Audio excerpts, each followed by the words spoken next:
Welcome to the Predictable Revenue Podcast, where sales leaders teach you what's working for them and how you can build it yourself. This episode of the Predictable Revenue Podcast is brought to you by our sales coaching and consulting services. Are you looking to create repeatable, scalable, and predictable revenue? We've helped thousands of companies grow their business with tailored expert advice backed by testing to ensure they establish the best practices that'll work for them. Head over to bit.ly/predictable revenue coaching to learn more. Welcome back to the Predictable Revenue Podcast. I'm your host, Colin Stewart. Today, I'm joined by Rand Fishkin, the co-founder and CEO of SparkToro. We are going to be talking about how to gain a deep understanding of your audience. Now, normally I would jump right into, hey, tell me about the thing that we're going to learn. But I've followed Rand on the internet. I think I grew up reading SEO content of Rand's when I was a salesperson trying to figure out how to spell SEO. And so I'd love to understand the journey from Moz, which was the first company, or maybe not the first company, but probably the company that I know you through, to SparkToro. So Rand, welcome to the show. And I'd love to start there. Yeah, thanks for having me, Colin. Sure. So I started the company that become Moz in 2003, originally as a consulting company. So helping folks do SEO and get better rankings in Google, all that kind of stuff. Transitioned to a software company in 2007, raised some venture capital. It grew rapidly for about 7-8 years there. I stepped down from the CEO role in 2014 and left the company on not fantastic terms. In 2018, started SparkToro the next day. SparkToro is not venture-backed. I discovered that was not a match for what I love to do in the world and what I want to see. Raised a little bit of money from some private angel investors for SparkToro. Spent about 18 months building the product. We launched in April of 2020, which is not the greatest time in the world to launch a new business. Not everybody was paying attention to, I wonder what new marketing software is coming out. But we managed to make a go of it, get to profitability in October of that year, and then have been, operating profitably ever since. We have a weird model where our investors kind of essentially made a loan to us in a way, and then we repay that loan of the 1.3 that they put in. And then everybody gets to participate in profit sharing pro rata for the life of the company after that. And so my hope is, SparkToro is sort of like a dividend stock instead of like the high risk growth stocks that most venture backed investments are. And we're on good track to accomplish that. That sounds awesome. If this was a different podcast, I'd double click into the mechanics of that. But I think people are here for the kind of the sales and marketing chat. Before we get into, what we want to talk about, which is getting a deep understanding of the audience and audience research, I'm curious what attracted you to the problem space of audience research in the first place? So during my tenure at Moz, I helped out a lot of companies, especially out of startups and challenger brands and small indie companies that are trying to compete with big guys. And SEO is a great channel if lots of your potential customers are going to Google and searching for product that I need right now that solves my problem.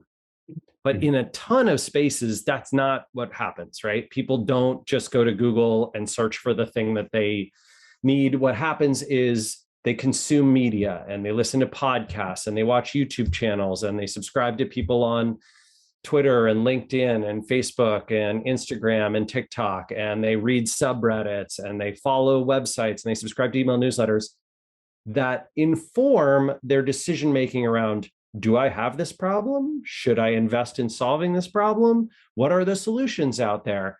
And so for a ton of the companies that I'd be helping, we'd find okay, ranking number one for all the keywords you care about, not always that great, didn't actually produce fantastic results.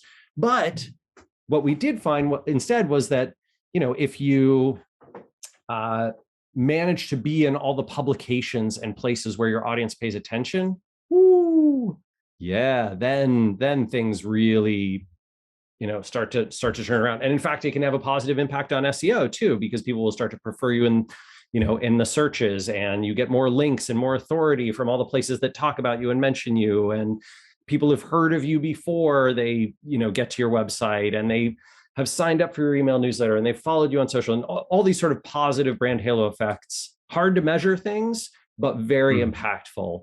And so this idea of audience research, like understanding where people go on the web, was super interesting to me. And also it's a weirdly unsolved problem. Like, take away SparkToro. How do you go figure out what email newsletters and podcasts and YouTube channels and subreddits and social accounts a random group of people on the internet follow? Like, take interior designers in Canada, or I don't know, software architects in the United States, or people who play Dungeons and Dragons. Like, I don't know, I guess I go to Google and I do like a bunch of searches, and I hope that the things that rank well are also the things that people pay attention to, but probably I know that they're not. So maybe I can survey my audience. Like, I make a bunch of relationships in that field, and then I send them a big survey. I'm like, hey, tell me about which podcast you listen to. And people are terrible at answering that question, and surveys are terrible. So like, the only way, Colin, the only way to do this is you learn lockpicking. You get the home addresses of all your customers, right? And potential customers. You break into their house, you steal their phone, right? You get their unlock code, and then you look and you see like everything they subscribe to and read and watch, and you download that into a giant database with all the other customers. And then you do an analysis, and you're like, aha, 71% of interior designers in Canada listen to the Architect Sessions podcast. Like, bam, I've got it now. And this is super illegal and highly unethical. No one should do it. So what Casey and I, my co-founder, and I realized is that actually a ton of people put this data out there publicly on the web. If I go to your Twitter account right now, it'll show me everything you've ever tweeted, all the text content you've ever sent, show me everyone you follow, right? Every account that you follow and all the replies that you sent. And if I go to your YouTube profile, right, it'll show me every YouTube channel you're subscribed to if you have a public account. Same with Facebook, same with Instagram, same with LinkedIn. So you can get this data for a lot of people as long as their accounts are public and their activities public. And that's essentially what SparkToro does. It just crawls. We have about 85 million or so public profiles across 10 different social networks. So a profile for us is like, we found you on one or more of these networks. We connected you up to someplace, and then we index that activity and make it searchable. That's super interesting. I think every, this kind of a sales slanted podcast, and I swear every sales book I ever read that was written before like 2010 probably said like, go talk to your customers, and like, you want to figure out your pitch first, and then go figure out where your customers hang out. And then the generic advice in the books was it's conferences, it's the Chamber of Commerce, it's the, like the business in Vancouver kind of type trade publications that they read. But like, that's pretty outdated advice. And to try and do it manually, to your point, is very challenging. I mean, we tried doing this with like follower wonk and stuff like that back in 2013 or 14. And man, was it a process and a half? And then it like stopped working. And it's quite, I have tried to do a bunch of this manually, both from a marketing, growing the followers perspective, and from a sales and trying to narrow down target accounts. And it's a heavily manual process that you're kind of like, well, I hope this is going to provide valuable targets.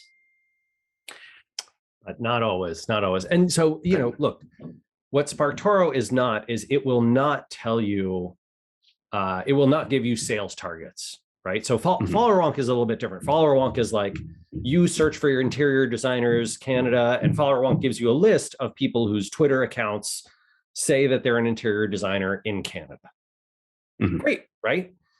What SparkToro does is take that list of, Twitter accounts, look for all their profiles that also are on Facebook and match them up, look for all of them on Instagram, look for all of them on Reddit, on YouTube, on, a whole bunch of other networks as well, LinkedIn, and then say, collectively, anonymizing and aggregating this, what do they pay attention to? Oh, these podcasts, these YouTube channels, they follow these social accounts, they visit these websites, they use these words and phrases in the last, quarter, they've used these hashtags the most, they describe themselves this way the most. Here's a whole bunch of breakdown of their demographics, right? Men, women, non-binary, age ranges, college education levels, all that kind of stuff. Let's provide that data so that you as a marketer or a salesperson or an executive can gain a deep understanding of an audience in 30 seconds, right? Instead of the months that it would take you to run surveys and do the interviews. Surveys and interviews are great. They're valuable for a whole bunch of other stuff. But this data in particular, which, every marketer needs, is just missing. Like it was this hole in the, what can I get from the internet? Like, I know it's there. We saw some, we see agencies who are like, oh yeah, we'll build a crawler to go crawl all these public profiles. We'll get your email list. We'll run that through Clearbit or Full Contact. We'll get the full list of social URLs that we can from the email addresses, which often, about 20, 25% coverage. Then we'll take all those social URLs, we'll plug them into our crawlers, we'll download that, we'll build you a report. It's going to be $150,000. It'll take us 6 months. Cool, right? Like for a bunch of companies, 150K, drop in the bucket, totally worth it to get that data. And Casey and I were like, come on. That should take like 20 seconds and $50 a month. And you can run it as many times as you want on any audience. That's what SparkToro does.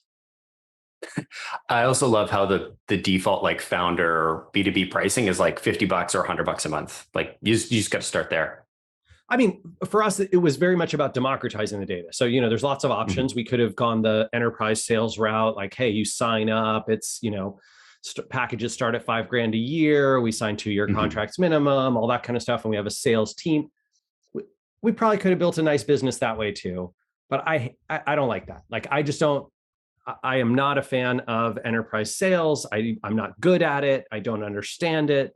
Moz tried to build a sales team at one point. It was not aligned with my vision and values of the world. And it's not what I'm good at, right? What I'm good at is sort of producing content and earning an audience that way.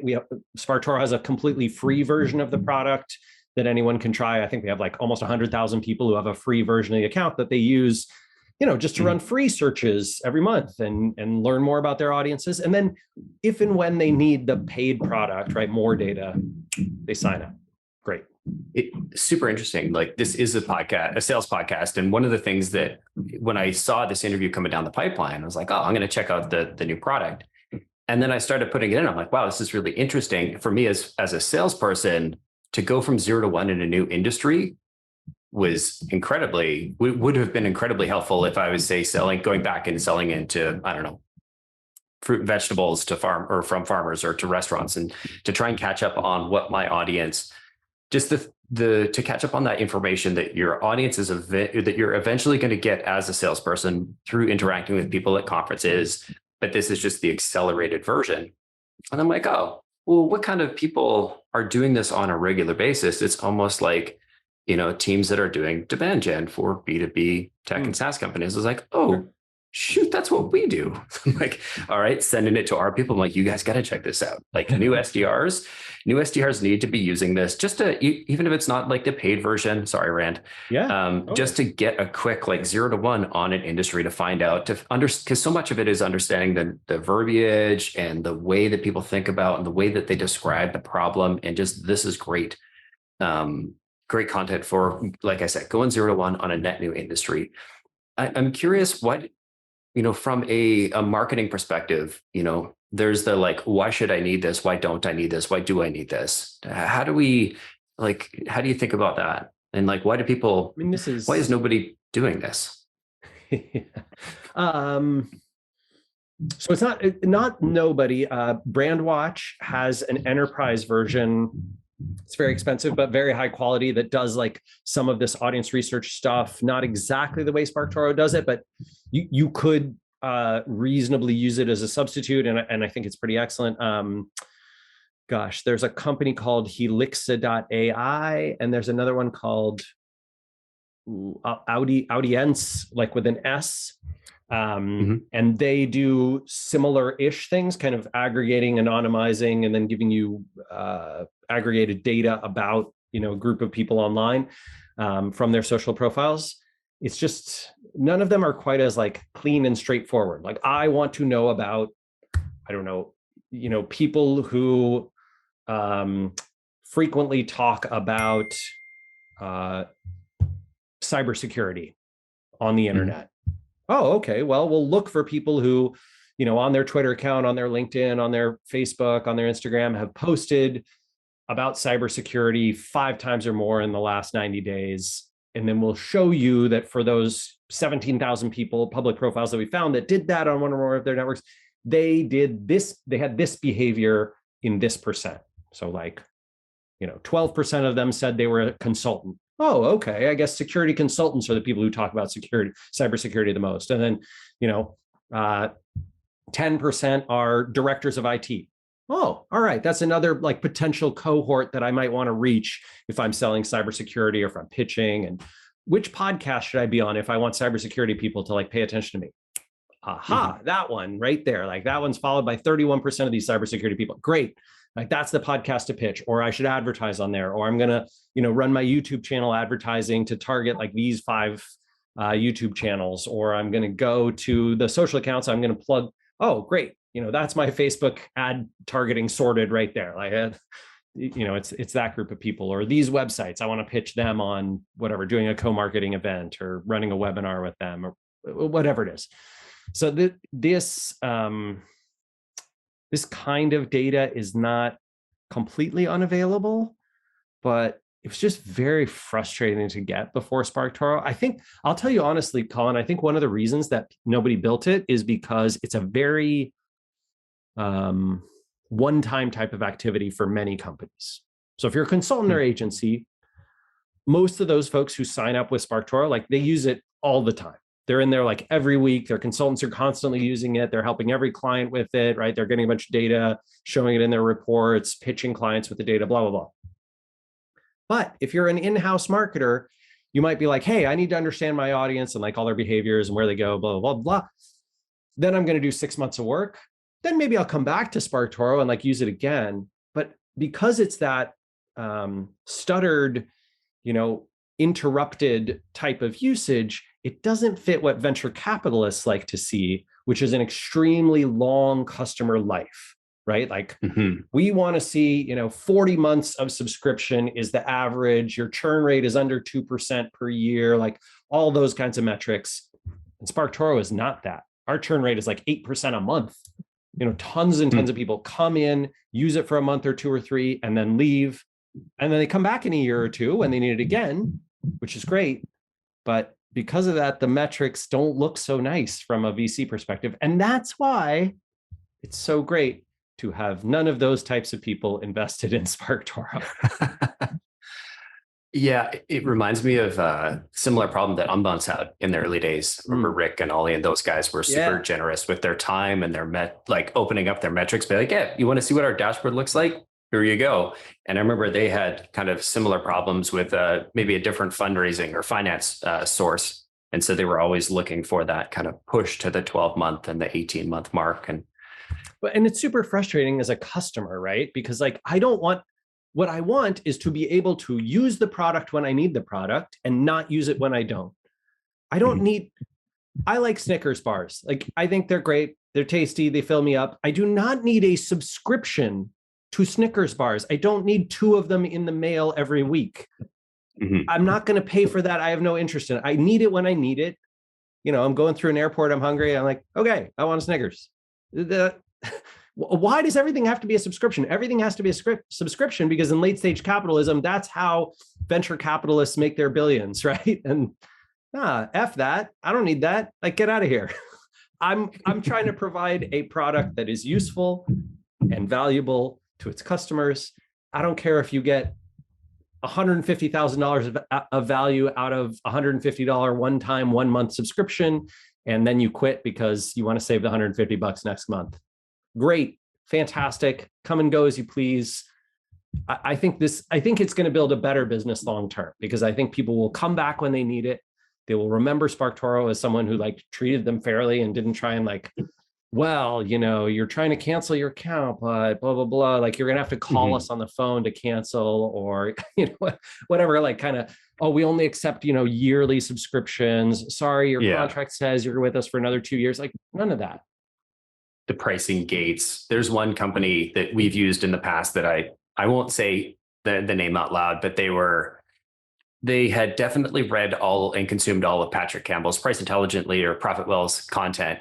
But then they just abused it to the point where I was like, we are paying $900 a month for what should be a $100 product, just because there's all these like additional gates that people aren't paying attention to. And our team was not misusing the software, but just wasn't aware of all these gates. And I'm like, I hate this company. It's a great tool, but I absolutely hate it for this reason. I'm the one paying the bill. So like, it's a terrible experience for me. Exactly. Right. It's just, it's not value creation, it's extra dollar extraction. And it's just a way of thinking about your customer as like a way to make enough revenue that you can IPO or sell for a bunch and then get out of the game with your money and, make your investors their return, as opposed to, hey, could I do something awesome that would help a lot of people and make a fair, living from it? Like small scale capitalism, indie capitalism, awesome. Late stage, how do I, build a monopoly and exit for a bunch of money and screw everybody in the process? Blah, gross. Get out of here. Mm-hmm. Yeah, I'm kind of conflicted because like we're obviously bootstrapped as well. Yeah, and like I know Peter Thiel's, the point of a startup is to build a monopoly eventually. And then you sort of like, you're like, okay, I mean, there's a piece of crap right there, right? Like that is one of the planet's worst human beings. And so, yeah, when you try and take advice from him, hey man, like you're going to get a vision of what you should be doing as an entrepreneur that is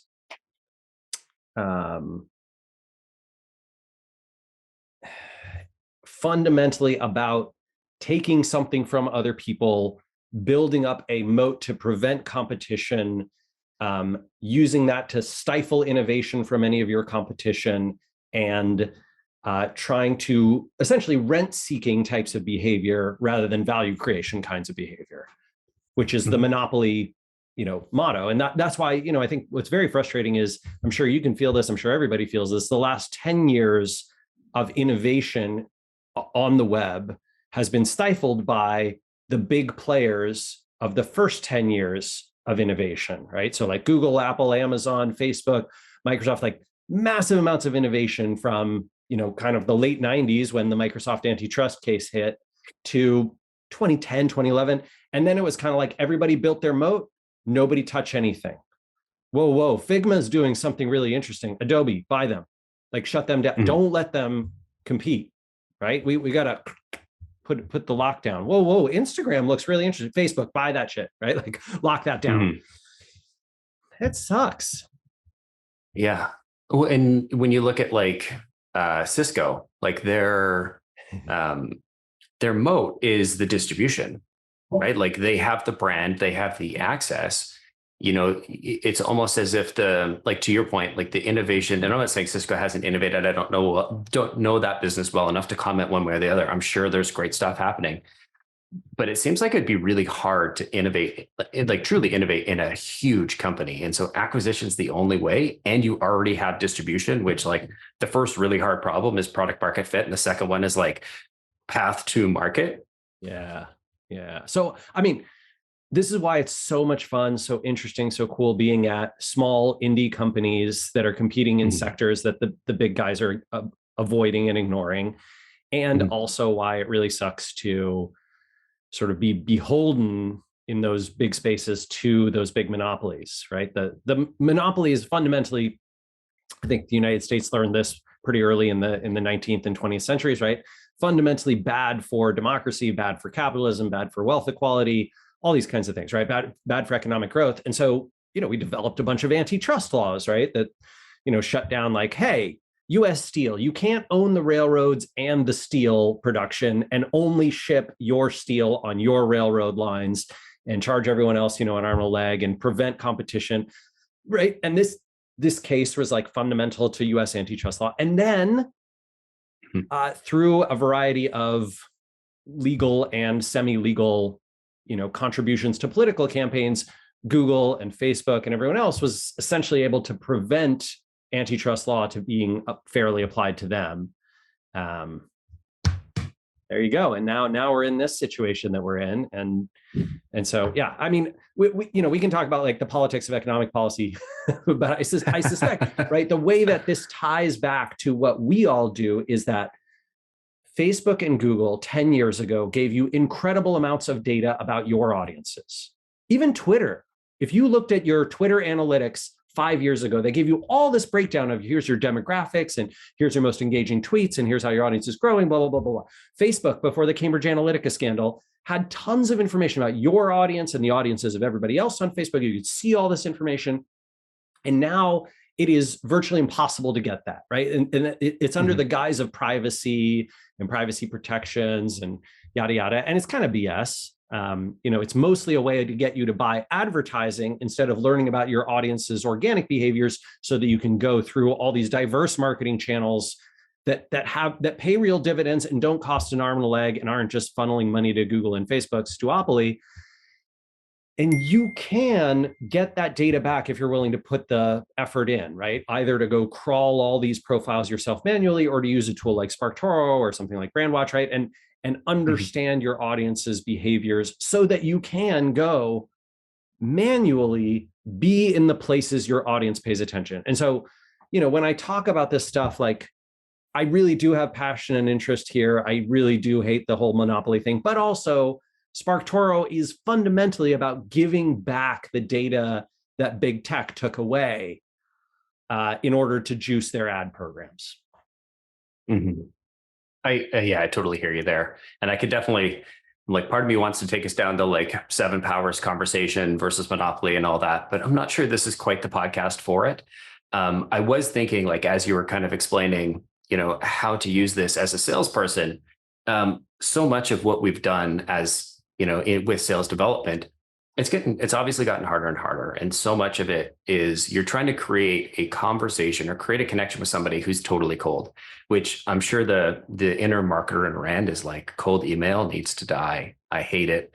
I'm not trying to, but I know when I talk to inbound marketers, I've gotten occasional cold email that I liked, I thought was effective and interesting, right? It was somebody who was like, hey, I saw that you do this. My company does this thing that's super relevant for you. It is literally 1 in like 2,000, right? Like, so vanishingly rare that I can remember like all 3 that I've ever actually responded to.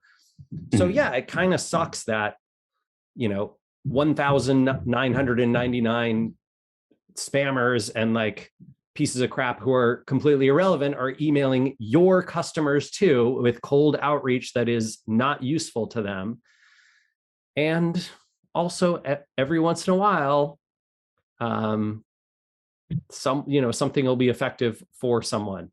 But very frankly, I think the best possible thing that you can do if you're going to be sending cold email is have an incredible reputation, have the people who you're emailing have already heard of you, have already signed up for your email newsletter, have already read some of your content, already saw you on whatever, TikTok or Instagram or LinkedIn or Reddit or, Twitter or Facebook or someplace where they subscribe. If that is true, and then you email them, I'm just saying the response rate is higher, the conversion rate's higher, the conversation's more open. And this is how sales and marketing are supposed to work together, right? Like marketing is supposed to get the brand in front of all the right people. And then sales is supposed to follow up with the most relevant, high quality folks in ways that don't piss them off and make that, when I get a lot of cold email, what I do is report spam, block this domain. No salesperson can ever email me from that again. And hopefully Google will push a bunch more of their stuff into the spam folder for everybody else that they ever email, right? That's the goal, right? So if you send me a crappy sales outreach message, and this is true for, hundreds of thousands of people, they hit report spam, and boom, what do you know? Now you have less of a chance of ever getting in anybody else's email inbox in the future. So algorithmically, you've screwed yourself. Mm-hmm. And it only takes, like 1 in 100 to like really tank a reputation, ascending reputation. But like, I think every sales development team is struggling with cold email deliverability right now. And if they're not, they don't realize they are. Yeah. So much of it is about, like, especially since 2018, when Google implemented TensorFlow as their like spam system, everything just went, I'm sure on the marketing side too. It was one of those like, oh, you don't have an SBF record set up moments. A similar, there have been a couple: SBF, DKIM, DMARC, and then TensorFlow. Those are the 4 big ones that I remember. And like, I think to your point earlier that I just wanted to point at, relevance. Like the piece that you loved about that email, the cold email you received, was that it was relevant to you at the time. As a salesperson, how else do I understand my customer other than doing this research? It's impossible, right? Like if you don't, if you want to have high effectiveness, right? You have to have a deep understanding of your audience's behaviors and their demographics as a whole, and then the individuals specifically, right? So if you're going to email whatever, Rand Fishkin or Colin Stewart, like, go to that person's LinkedIn, go to their Twitter, go to their Facebook, okay, I see these things about them. I'm not going to email them about something irrelevant because they'll know I'm trying to sell them. I'm not going to mention, it looks like you had a great time on your latest trip with, stop. That crap is done, and was never good in the first place. But if you're like, it did work for a while. There was a couple of years, and then the alligator. Wait, are you trapped in your office and they're with an alligator or whatever? Reply, and I'll come get you. Like that worked for like a year. It was a good year, but it doesn't. I don't think it was a good year. I think it was a bad year. I think this is a great year for salespeople. I think it's the law of shitty click-through rates, right?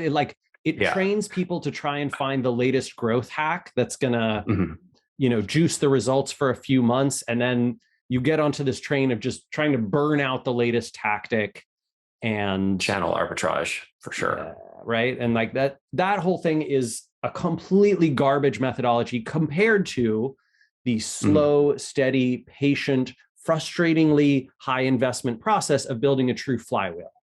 Right? Where like you do an activity, you can do it over and over and over again. You can build up strength in the sector. You build up algorithmic reputation instead of tearing it down. You build up strength in your email list and your email newsletter. People want to hear from you. They choose to subscribe to you. They're buying into what you're doing. Like all that methodology just works so much better over time, and it doesn't piss people off. And it's not only being a good internet citizen, it is being good to your brand reputation and your algorithmic reputation. And I think, no matter if you can get great results from the trap, by an alligator, whatever.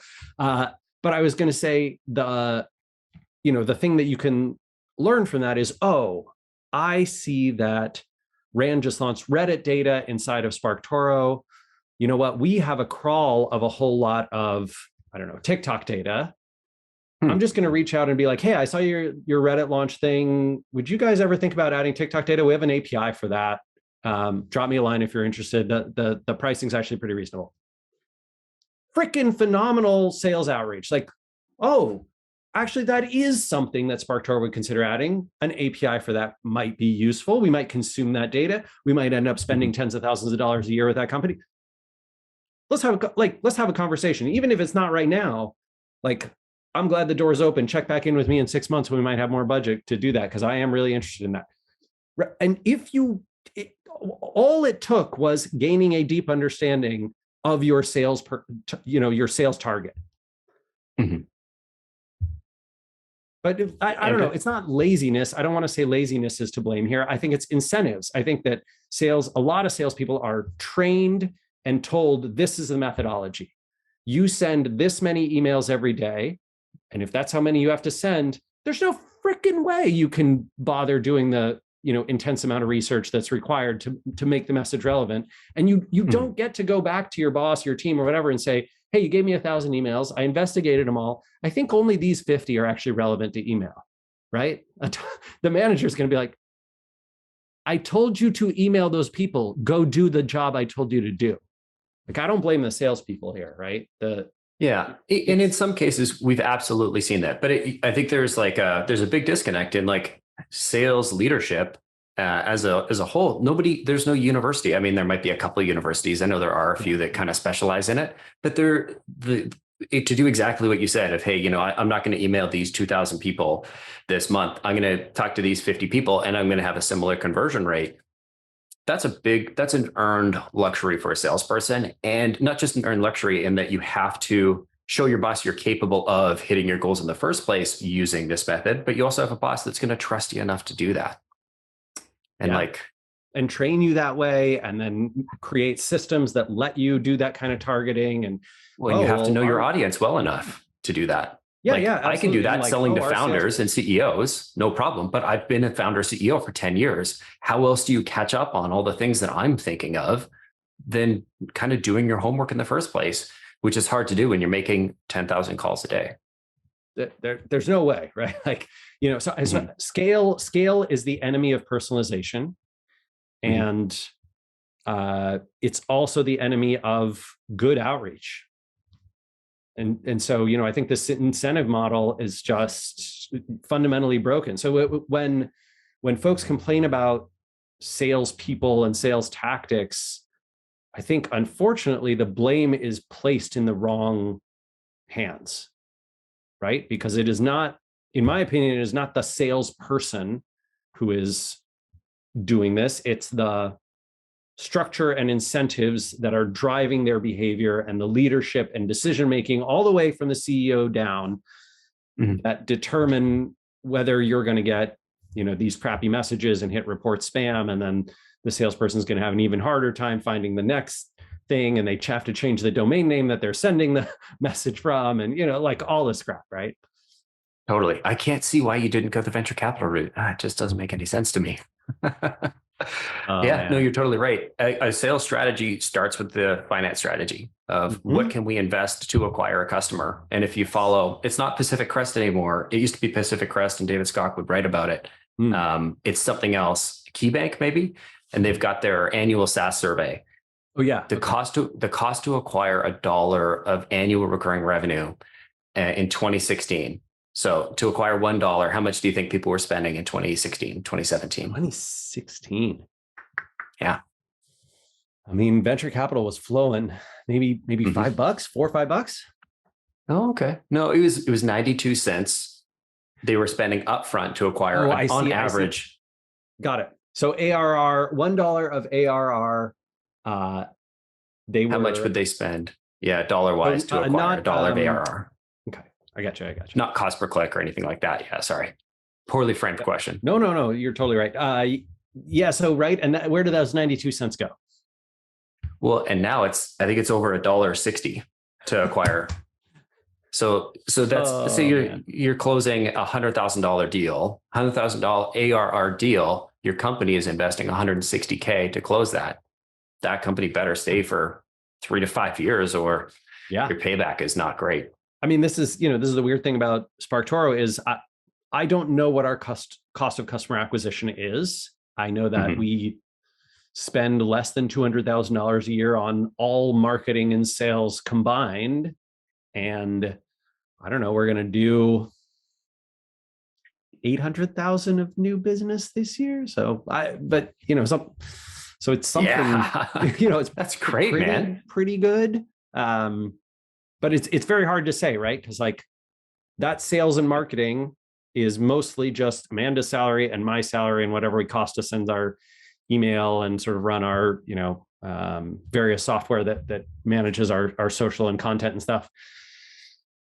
which is tiny. And also we use those things for all sorts of other stuff, product and support. And yeah, so it is, it's kind of a CFO's, or at least an investor-minded CFO's nightmare to come to a company like SparkToro, or a person like me, and say, hey, what are these hard metrics around all this stuff? And how are you thinking about those? And to have me say something like, I serendipitously invest in marketing and content that I believe will resonate with the audience that we're trying to build. And if they come to us once, that's great. And if they stick with us for years, that's also great. And I don't really think about it that way. I don't worry about it that way. I'm not trying to build the stickiest, you can never leave product. I'm trying to build a valuable one with a great brand. And they're like, okay, I think I should leave the room now because we don't speak the same language. Like, what kind of school did you go to? That's not like, I grew up on a granola commune. It's like, you're the person I need to hire here. Yeah, exactly. Right. The kibbutz.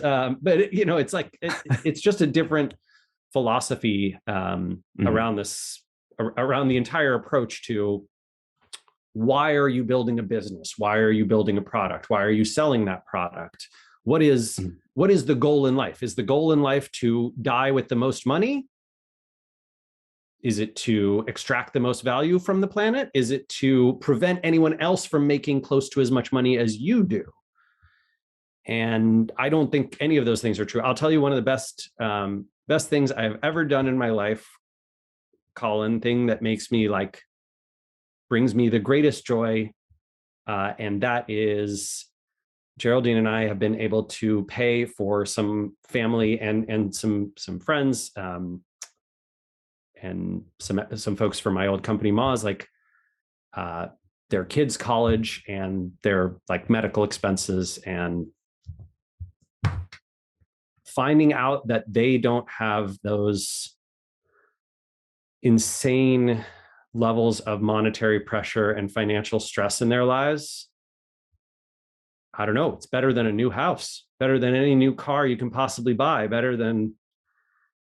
there's nothing better than that, right? So just fundamentally, I think doing good by other people is the most rewarding thing in this world. And I don't know, I don't understand the philosophy of people like Peter Thiel or Elon Musk or a lot of these other folks who've become sort of famous and respected for their ability to concentrate wealth. Just doesn't strike me as a thing to aspire to. I'm pretty sure, I think fundamentally, the definition of evil is not you go to people's houses and murder their children. Technically, yes, I suppose that is evil. But I think evil is mostly just you choose not to do good things for other people so that you personally can have more money. That's essentially just what evil is. And good is, I'm going to give up money or security or financial gain so that other people can have more. Mm-hmm. Good, evil. So, and it feels great to do good. It's surprisingly rewarding. So I don't know, I just want to sort of shake some VCs and be like, do you realize what you're doing? Come on. I know you're good people. I've met tons of them. I pitched tons of them. I think they're fundamentally good folks. And it's just this incentive model makes things different. I think the same thing is true for sales folks. Fundamentally good people, good beliefs, good values, messed up incentives. Totally. We're not all used car salespeople. And sometimes we're treated that way.